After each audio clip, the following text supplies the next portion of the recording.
सारी खबरें शुभ नहीं होती, कुछ मंगल भी होती हैं और जो ना शुभ हो ना मंगल वो करती हैं सावधान। तो शुभ बताने, मंगल दिखाने और करने आपको सावधान। मैं हूं आपके साथ श्वेता झा। आज आपको बताएंगे देश की नई सरकार से जुड़ी शुभ खबर। पहली खबर जो तस्वीर सामने आ रही है वो एनडीए बैठक की है, जहां देश की नई सरकार का नक्शा तैयार किया गया। सभी दलों ने बीजेपी के साथ होने का दावा किया। दूसरी खबर इंडिया गठबंधन की बैठक की है, जहां आगे की रणनीति पर चर्चा हुई। और तीसरी खबर जुड़ी है नीतीश कुमार के राजयोग से। समझेंगे कैसे पिछले 25 सालों से नीतीश कुमार सियासी तौर पर हर दौर में अहम रहे हैं और आज भी वो हैं।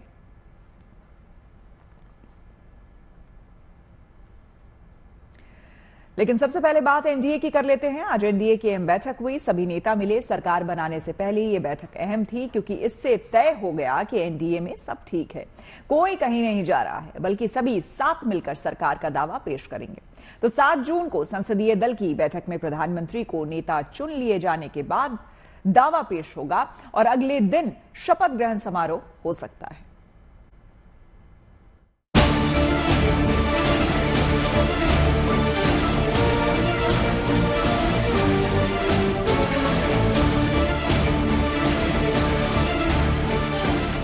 एक दिन पहले नतीजे आए, दूसरे दिन एनडीए की सरकार का नक्शा तैयार हो गया। सुबह प्रधानमंत्री ने राष्ट्रपति को इस्तीफा सौंपा। आंकड़े एनडीए के साथ हैं, फिर भी नई सरकार के गठन में तेजी इसलिए है क्योंकि बीजेपी को अकेले दम बहुमत नहीं। मगर पार्टियों के इधर से उधर जाने की चर्चा पर पूर्ण विराम लगाते हुए नतीजों के अगले ही दिन एनडीए की बैठक हुई। बैठक में प्रस्ताव पेश करके प्रधानमंत्री मोदी को नेता चुन लिया गया। बैठक में नीतीश भी आए और नायडू भी। एजेएसयू के सुदेश महतो, आरएलडी के जयंत चौधरी, जनसेना पार्टी के प्रमुख पवन कल्याण, महाराष्ट्र के मुख्यमंत्री शिंदे, एलजेपी के चिराग पासवान और अपना दल की नेता अनुप्रिया पटेल के साथ हम के नेता जीतन राम मांझी के साथ सभी शामिल हुए। जीत की खुशी चेहरों पर नजर आई। मजबूत सरकार का भरोसा प्रधानमंत्री की मुस्कुराहट में नजर आया। छोटी पार्टियों के तमाम नेताओं के सलाह मशवरे के बाद आगे का रास्ता तय हो गया। तीसरी बार मोदी सरकार पर मुहर लग गई और इसके साथ ही तमाम सियासी अटकलबाजियों की फिलहाल इतिश्री हो गई। यानी कोई कहीं नहीं जा रहा, सरकार एनडीए की बनने जा रही है। कहा तो ये जा रहा है कि बैठक में खुद नीतीश कुमार ने ये मांग रखी कि सरकार जल्द से जल्द बननी चाहिए। साथ चलने और साथ रहने का दावा एनडीए के तमाम नेता पहले ही कर चुके हैं। एनडीए में हम लोगों का भाजपा के साथ होना ये बिहार की जनता की मौलिक और जिसको कहिए पुरानी पसंद है। पसंदीदा गठबंधन जो है बिहार की जनता का, वो जदयू का भाजपा के साथ ही रहा है। सर बहुत क्लियरली बोले हैं कि हम लड़े एनडीए के साथ और रहेंगे एनडीए के साथ। एनडीए का बहुत हमारा गठबंधन बहुत मजबूत है और हम एक अच्छी सरकार बनाने वाले हैं सेंटर में भी। वो बहुत क्लियरली बोले हैं सर ने। मेरे प्रधानमंत्री तीसरी बार देश के प्रधानमंत्री पद की शपथ लेने जा रहे हैं। हम तमाम सहयोगियों के लिए यही सबसे बड़े उत्साह की बात है। Experience, I have seen so many political changes in this country. We are in NDA. NDA की सरकार बनेगी, एनडीए के साथ हम लोग हैं। बिहार में जनता ने इतने बड़ा मोहर लगाया है, हम लोग के डिसीजन पर इतना बड़ा विक्ट्री दिया है बिहार में। भारत का तीसरी बार नरेंद्र भाई मोदी जी प्रधानमंत्री बनेंगे और हम लोग हिंदुस्तानी अवाम मोर्चा सेकुलर के लोग हैं, पहले से ही समर्थन दिए हुए हैं, आज भी करते हैं कि जहां नरेंद्र मोदी जी रहेंगे वहां हम लोग सब रहेंगे। हम लोग सब मिलकर के चाहते हैं कि भारत का तीसरी बार प्रधानमंत्री या नेतृत्व करें भारत का। पिछले 10 वर्षों में बीजेपी के संख्या बल की वजह से एनडीए की ज्यादा सियासी अहमियत नहीं रही, मगर अब है क्योंकि सरकार का दारोमदार नीतीश कुमार और नायडू के समर्थन पर है। गठबंधन की सरकार मजबूत रहे, इसीलिए गांठों को मजबूत करना जरूरी है। इस मेल मुलाकात की वजह भी यही है। फिलहाल एनडीए में कोई खींचतान नहीं दिखती। हालांकि इंडिया गठबंधन के नेता बयान देकर माहौल जरूर बना रहे हैं। नीतीश और नायडू के पाला बदलने का सब जवाब भी दिखा रहे हैं। चंद्रबाबू नायडू जी वो शख्स हैं जिन्होंने संघीय ढांचे की मजबूती के लिए यहीं दिल्ली में धरना दिया था, आंदोलन किया था इस सरकार के खिलाफ, मोदी जी के खिलाफ। राज्यों के हक कैसे मारे जाते हैं उसको लेकर उन्होंने विरोध दर्ज कराया था। दूसरा, उन्होंने 19 के चुनाव के पहले सबको लामबंद करने की कोशिश की थी। दूसरे नेता है नीतीश कुमार जी, इंडिया गठबंधन के लोगों को लामबंद करने की उन्होंने चुनाव के पहले कोशिश की थी। इंतजार करिए, मैं और कुछ नहीं कहना चाहता। केसी त्यागी जी उस दल के हैं, लेकिन मैं नीतीश जी की राजनीति से वाकिफ हूँ, चंद्रबाबू जी की राजनीति से वाकिफ हूँ। वो व्यक्ति केंद्रित विमर्श, आत्ममुग्ध नेतृत्व को या तो दुरुस्त कर देंगे या उसके साथ सहज नहीं होंगे। इंडिया गठबंधन की कोशिश किस दिशा में है और उसका नतीजा क्या होगा, इसकी ज्यादा खबर नहीं, मगर सूरत हाल यह है कि एनडीए अपने आंकड़ों के दम पर निश्चित है। ये कोई भी गठबंधन पहली बार भारत के राजनीति में तीसरी बार लगातार प्रधानमंत्री मोदी जी के नेतृत्व में सरकार बनाने जा रही है।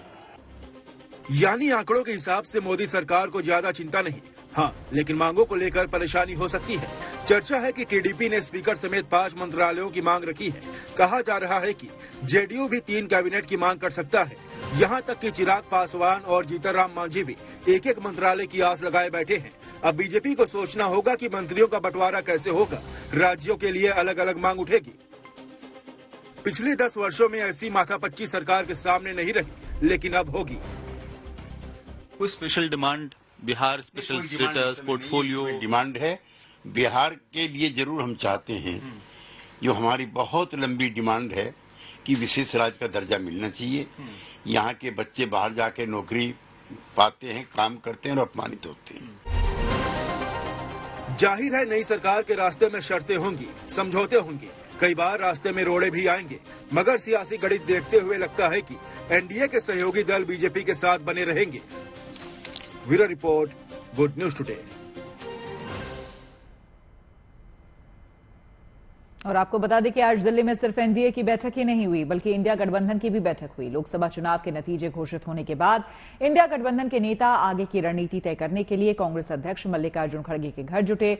सोनिया गांधी, राहुल और प्रियंका गांधी के साथ बैठक में शरद पवार, सुप्रिया सूले, संजय राउत, अखिलेश यादव, अभिषेक बैनर्जी, तेजस्वी यादव, एमके स्टालिन, चंपई सोरेन और हेमंत राघव चड्ढा और सीतारमन येचुरी समेत कई नेता मौजूद रहे। ये बैठक करीब 1.5 घंटे तक चली, जिसमें सरकार बनाने की संभावनाओं और आगे की रणनीति पर चर्चा हुई। हालांकि आंकड़े इंडिया गठबंधन के साथ नहीं है, उसके पास बहुमत से 38 सांसद कम है। जाहिर सी बात है उन्हें और सहयोगी दलों की जरूरत होगी, लेकिन फिलहाल इसके आसार नजर नहीं आते। बैठक के बाद खड़गे ने कहा कि गठबंधन की जनता का समर्थन मिला है। सरकार बनाने के सवाल पर खड़गे ने कहा कि सही वक्त पर सही फैसला लिया जाएगा। The India bloc will continue to fight against the fascist rule of the BJP led by Modi.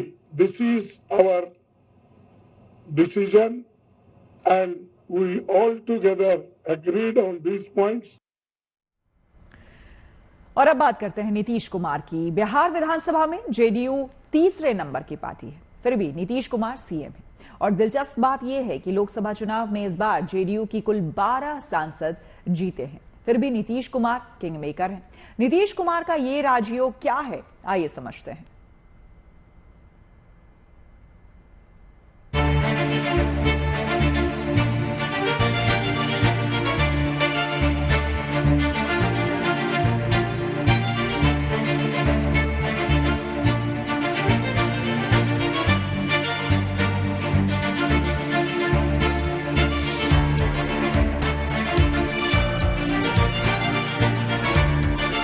Lok Sabha चुनावों से एन पहले कुछ लोग जिस शख्स का सियासी मरसिया पढ़ रहे थे, वो नई सरकार की तस्वीर के सेंटर में खड़ा है।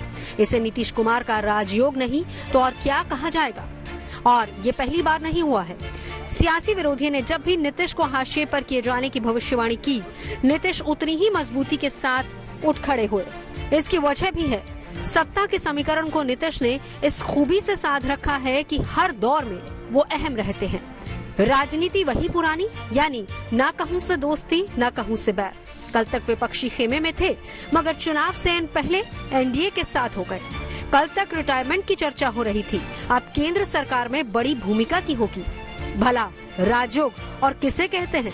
अब इसे राजयोग कहें या कि सत्ता योग, फॉर्मूला समझ लीजिए और समझने के लिए ये तस्वीर देख लीजिए।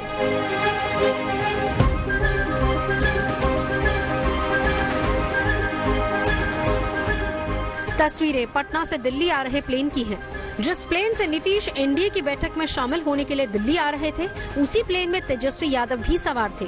चाचा को देखा तो तेजस्वी अदब के साथ सीट से खड़े हो गए। दोनों एक दूसरे को देख मुस्कुराए, मगर थोड़ी ही देर बाद जब सफर शुरू हुआ तो एक दूसरी तस्वीर नजर आई।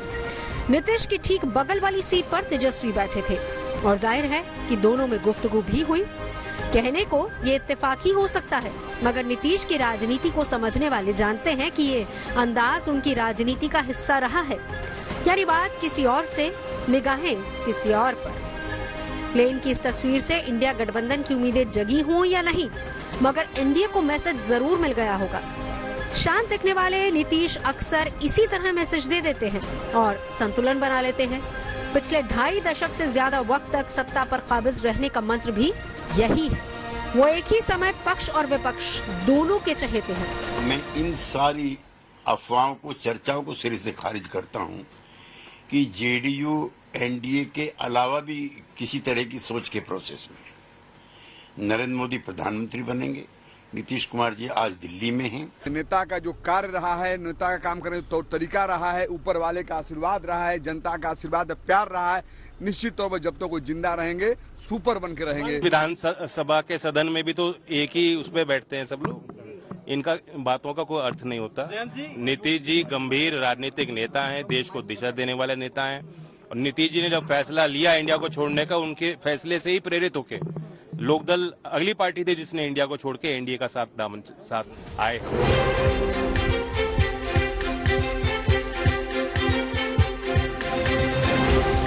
सत्ता संतुलन के खेल को जितना नीतीश कुमार समझते हैं, शायद कोई और नहीं। बिहार में उनकी पार्टी संख्या बल के मामले में तीसरे नंबर पर है, लेकिन सीएम नीतीश कुमार है। अब लोकसभा चुनाव में उनकी जेडीयू को सिर्फ 12 सीटें मिली हैं। बावजूद इसके उनके प्रधानमंत्री बनने तक के ख्वाब देखे जा रहे हैं। नीतीश कुमार जी से बेहतर कौन हो सकता है प्रधानमंत्री? नीतीश कुमार एक सीजन और बहुत बेहतर पॉलिटिशियन है, जो समाज को समझते हैं, देश को समझते हैं, और अपने डेमोक्रेटिक इंस्टीट्यूशन जितने हैं उनकी इज्जत करना और डेमोक्रेटिक तरीके से आगे बढ़ना, लोगों को जोड़ के चलना, फैसले में सबको साझा करना, तो नीतीश कुमार जी से बेहतर कौन हो सकता है? सिर्फ 12 सांसदों वाली पार्टी के नेता के लिए प्रधानमंत्री पद की दावेदारी, ये बात भी सुनने में अजीब लगती है, मगर नीतीश कुमार के मामले में कुछ भी हो सकता है। फिलहाल वो एनडीए के साथ हैं। माना जा रहा है कि खुलकर कुछ नहीं बोलने वाले नीतीश को इसके एवज में बहुत कुछ मिल सकता है। जहां तक इंडिया गठबंधन की बात है, चर्चा आम है कि इधर आने पर उन्हें प्रधानमंत्री पद का ऑफर भी दिया जा सकता है। इस पूरे चुनाव अभियान की जो नेता प्रतिपक्ष बार बार बोले कि 4 जून के बाद हो सकता है नीतीश जी भी बड़ा फैसला ले, क्योंकि नीतीश जी या चंद्रा बाबू ये व्यक्ति केंद्रित विमर्श के, वेंडेटा पॉलिटिक्स के, बदले की राजनीति के पक्ष में कभी नहीं रहे। हमने दोनों के साथ काम किया है और नेता प्रतिपक्ष बार बार कहते रहे कि एक बड़ी तस्वीर आएगी। नीतीश कुमार करीब 2 दशक से बिहार के मुख्यमंत्री बने हुए हैं। उससे पहले वो अटल बिहारी वाजपेयी की सरकार में 2 बार रेल मंत्री रहे। कुल मिलाकर पिछले 25 साल से वो सत्ता की धुरी बने हुए हैं। केंद्र और राज्य दोनों में सरकार किसी की रहे, सीट घटे या बढ़े, नीतीश कुमार प्रासंगिक बने रहते हैं। कई बार ऐसा भी हुआ है कि साथियों ने फिर से नीतीश से हाथ नहीं मिलाने की कसम खाई, हमेशा के लिए दरवाजा बंद करने का ऐलान भी हुआ, मगर नीतीश की जरूरत सभी को पड़ी और नीतीश भी सभी के हुए। यूनान की दंत कथाओं में फिनिक्स नाम की एक चिड़िया का जिक्र मिलता है जो अपनी राख से जिंदा हो जाती है। नीतीश कुमार की सियासी कहानी भी फिनिक्स की तरह ही है। अभी तो उन्होंने केंद्र में सिक्का जमाया है, आगे लक्ष्य बिहार विधानसभा चुनाव हो सकता है, जिसमें वो अपनी ताकत दिखाने की कोशिश जरूर करेंगे। Bureau report, good news today. तो आज नीतीश कुमार किंग मेकर की भूमिका में हैं, लेकिन उनके साथ चंद्रबाबू नायडू भी खड़े हैं। आज चंद्रबाबू नायडू वो ताकत हैं जो कि एनडीए सरकार के लिए जरूरी है। चंद्रबाबू नायडू की ये स्थिति उनकी राजनीतिक समझ और उनकी कुशल रणनीतियों का परिणाम है। नायडू को भी एक ऐसे नेता के तौर पर देखा जाता है जो बदलते वक्त के साथ खुद को ढालने की क्षमता रखता है, और इसलिए आज राष्ट्रीय राजनीति में वो किंग मेकर के तौर पर उभर कर सामने आए हैं। आपको बता दें कि नायडू ने 1996 और 1998 में गठबंधन सरकार में अहम भूमिका निभाई थी। अटल बिहारी वाजपेयी के नेतृत्व वाली सरकार को समर्थन दिया था और इसी दौरान वो राष्ट्रीय राजनीति में उभर कर आए थे। हालांकि साल 2018 में चंद्रबाबू नायडू ने एनडीए से नाता तोड़ लिया था। इस दौरान उन्होंने विपक्ष को एकजुट करने की कोशिश भी की, लेकिन 2019 के विधानसभा और लोकसभा चुनावों में टीडीपी को करारी हार का सामना करना पड़ा। मगर मार्च 2024 में चंद्रबाबू नायडू ने एनडीए में फिर से वापसी की। टीडीपी, बीजेपी और पवन कल्याण की जनसेना ने आंध्र में साथ मिलकर चुनाव लड़ा और बड़ी जीत के साथ सामने आए। हम रुकेंगे एक छोटे से ब्रेक के लिए, लेकिन आप कहीं मत जाइएगा, देखते रहिए गुड न्यूज टुडे।